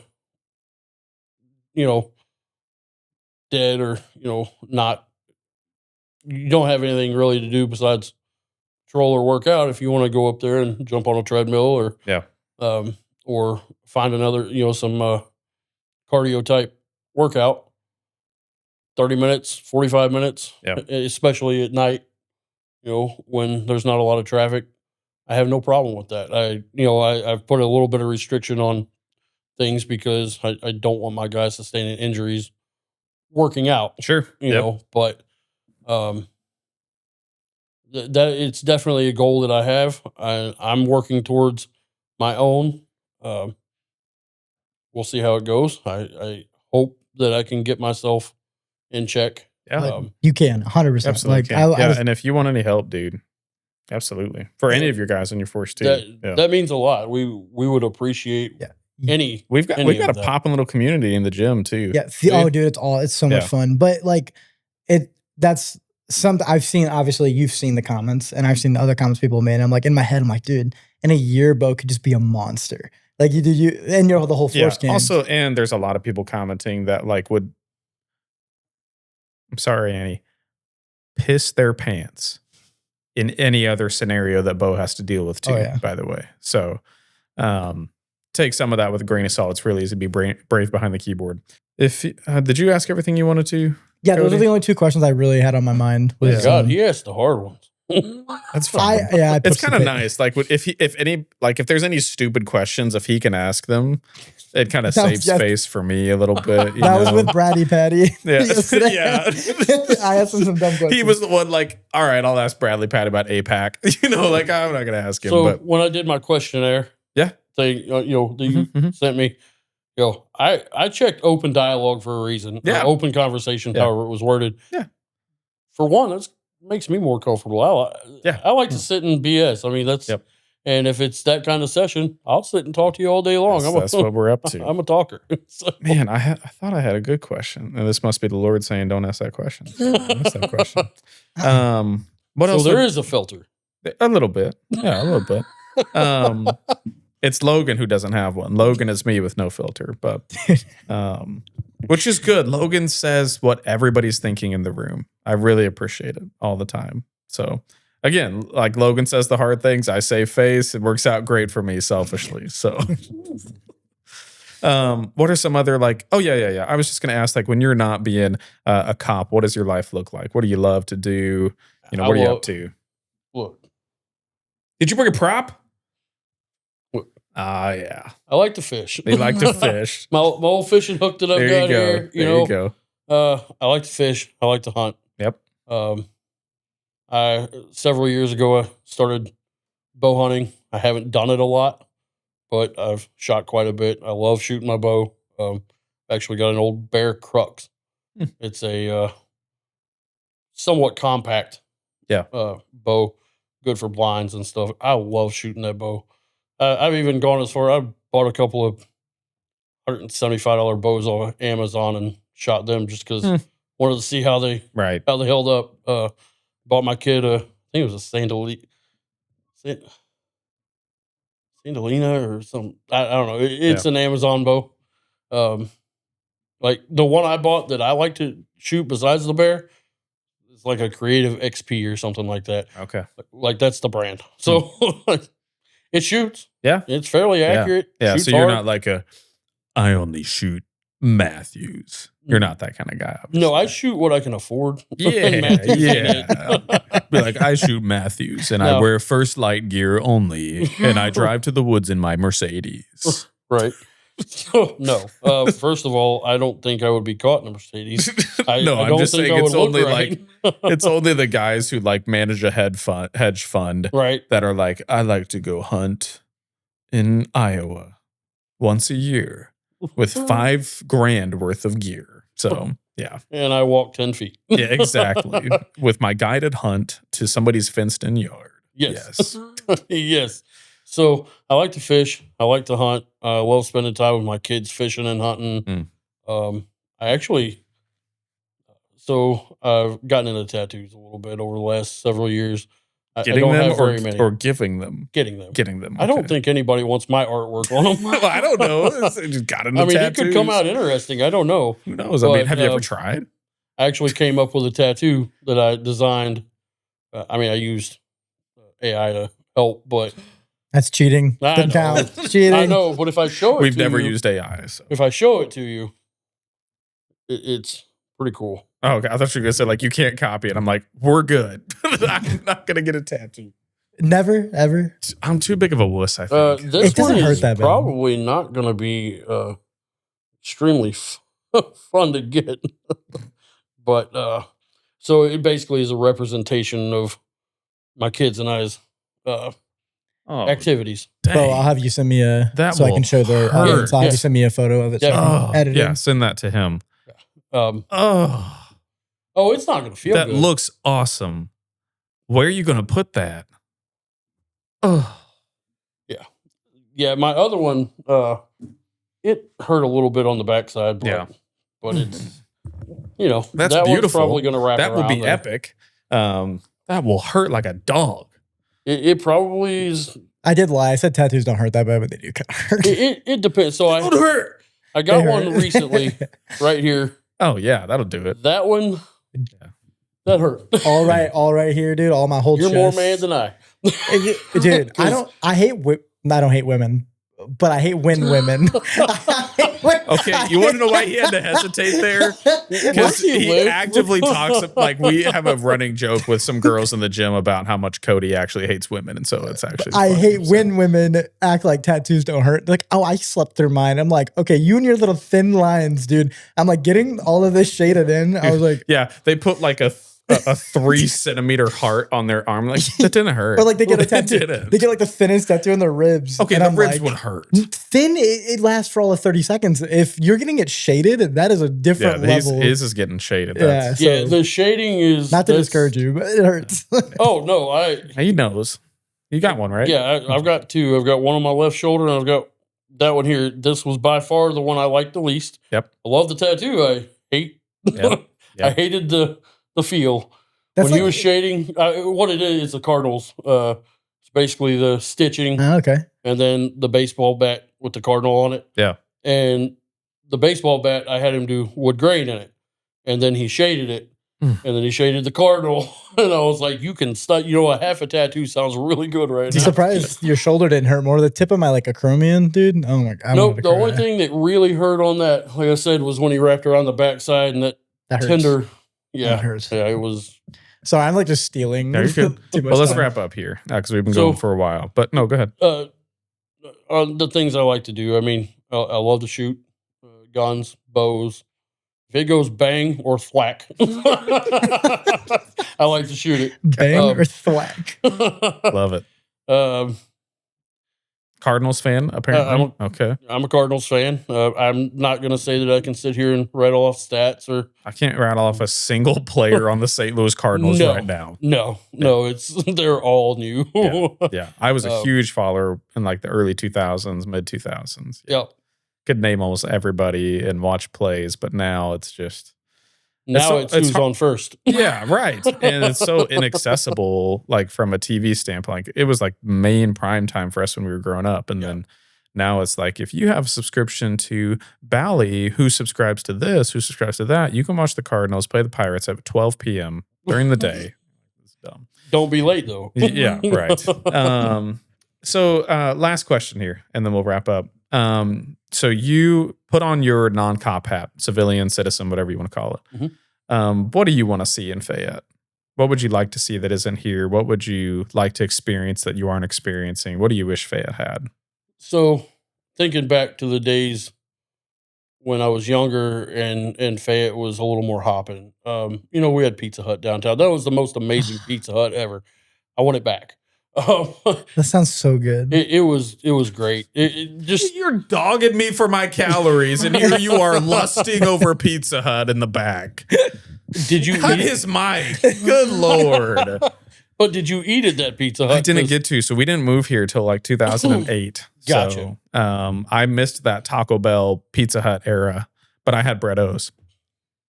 That was a good era. It was good. It wasn't stuffed crust pizza. It wasn't, and I don't know how to describe it to you. If you weren't ever in that building, it was. You can still smell it, can't you? Yes. Yeah. But when you walked in there, of course, it's all brick front, and they had the little shade or whatever you want to call it over the awning, the door. Yeah, the awning over the door. But when you walked in to Pizza Hut, here anyway, it was even a different feel from any other Pizza Hut. It was like, really? Yeah, I don't know how to describe it. It was just, it was cool. It's cool. And then, I'm super happy that Max is back. Yeah. That was a long time missed. And it's still that environment there. It's a different setup a little bit, but it's still the environment. And when you go in there, whether you're going in during the day or at night, it's still not. It doesn't feel like a bar, if that makes sense. Yeah.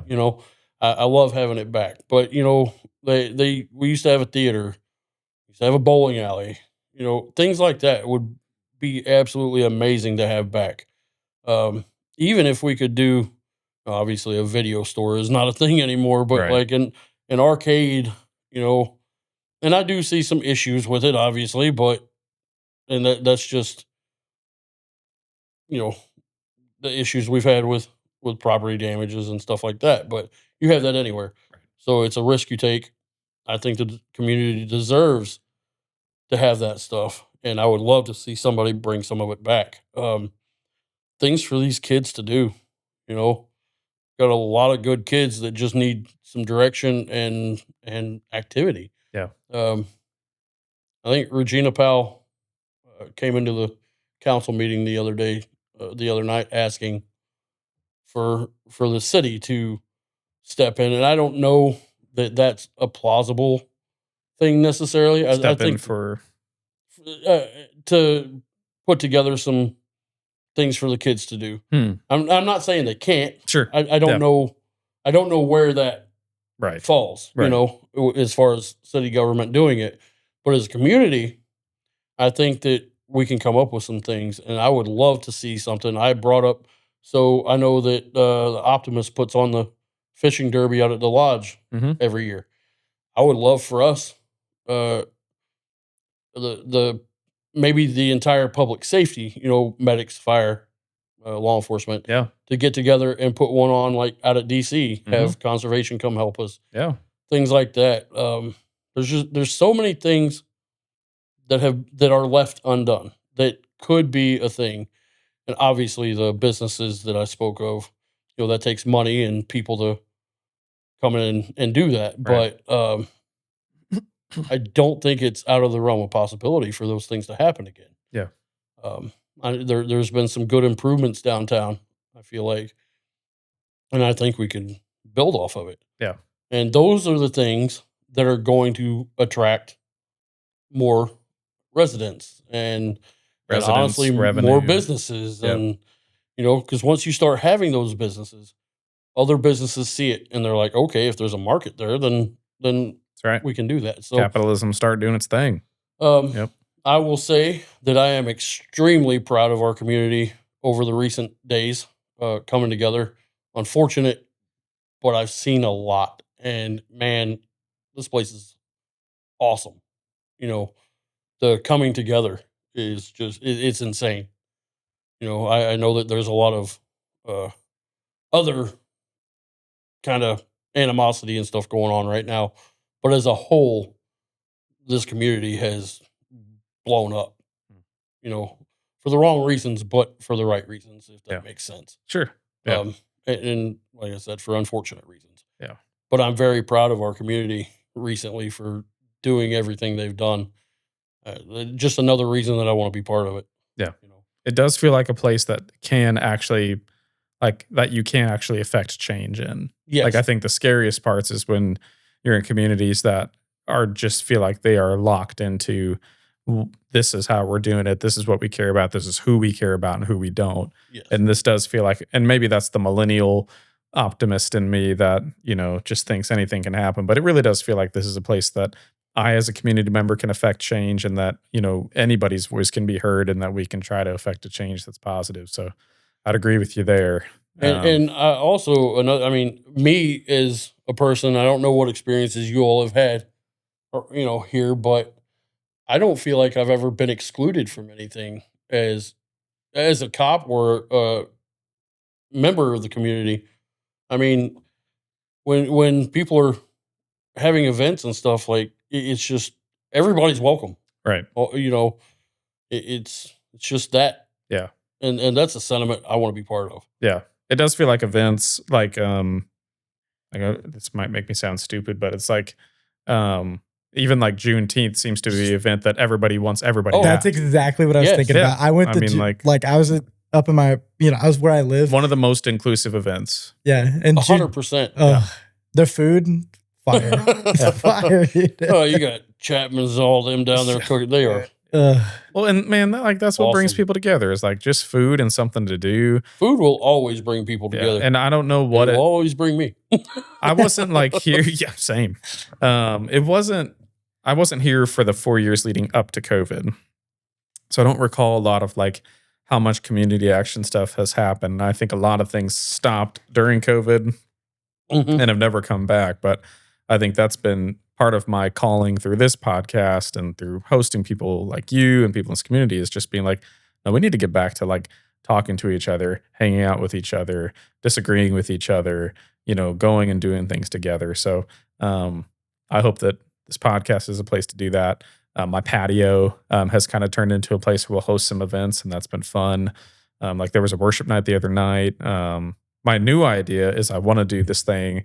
If I can get the CID to spend some money and pay for it, I'd like to get like I need to ask you something. Don't leave without me asking something off camera about my summer kickoff for the ice cream shop. Okay. But I'd like to get some sort of electrical thing like we have down there, so that you can have food trucks, not have to run generators. Oh, okay. Because I'd like to do something called just like Friday nights in Fayette, where you have just food trucks and ice cream. So where we could maybe block off like this portion of Main Street. And put some... Like I always do. We call it the party block is what I call it, and just have a party out here. So I was going to ask CID if there was a way we could fund that. But yeah, no, I mean, this feels like a place that you can definitely be a part of the community and affect change. But I would encourage everybody too. It's not a microwave. That's what I have to fight with myself, is like, even if it's like not done in 2 weeks, I get like, what the heck? And I just don't think things are done that way.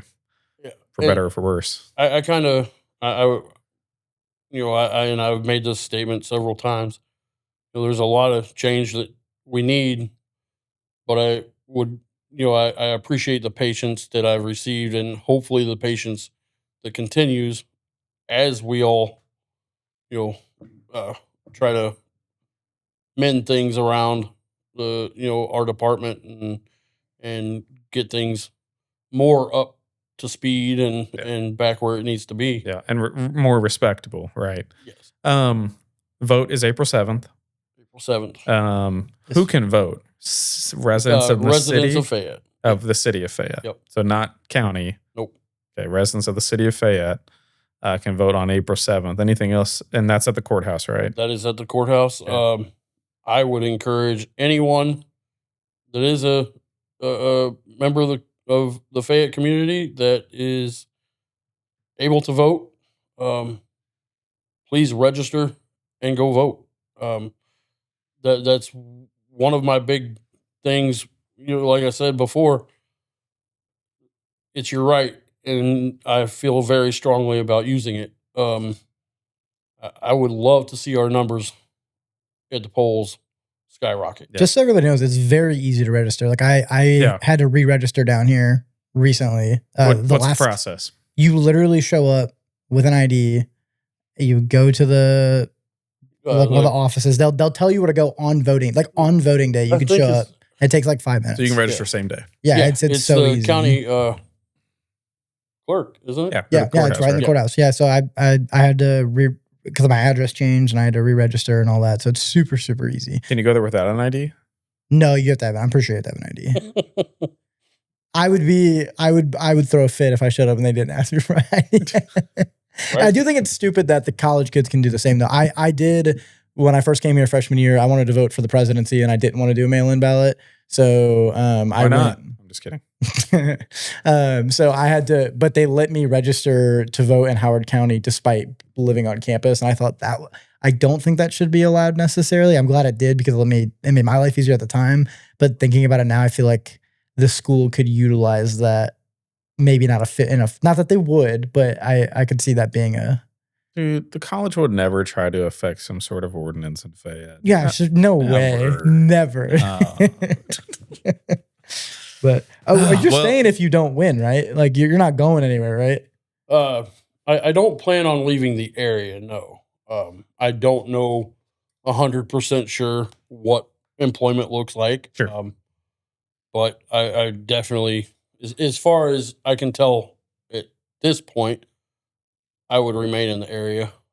Whether I went to work for another department, local, or stayed with Fayette, I don't know what it looks like right now. There's just decisions that you don't have to make yet. Yeah, you don't have to make them yet. I hope I don't have to make them. But if I do, then then I'll. How often do we vote for this too? By the way, like 4 years. Oh, so you'll get a 4-year. Yep. Nice, so nice. 2030 would be the next dude. one. Yeah, if you win this, we turn you into a monster. We get you in shape. See, and then next 4 years, everybody's like, "Dang, we shouldn't have." I just don't want my the trap neck. Oh, yeah, I don't want it dude. up here. Yeah, no. I don't want my neck looking like a triangle. Yeah. we'll get to that point. Dude, if we have to, if you get to the point where you're like, dang, I'm too swollen the neck. Yeah, we've gotten to a good spot. You're not going to accidentally look like Arnold Schwarzenegger. So right. One more thing I had to say, if we're wrapping up, I just would really appreciate the support on April 7th.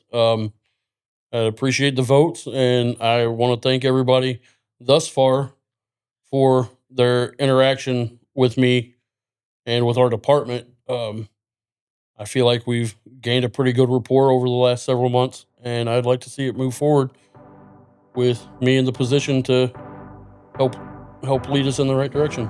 Awesome. Great place to stop. Thank you so much, Bo. Appreciate it.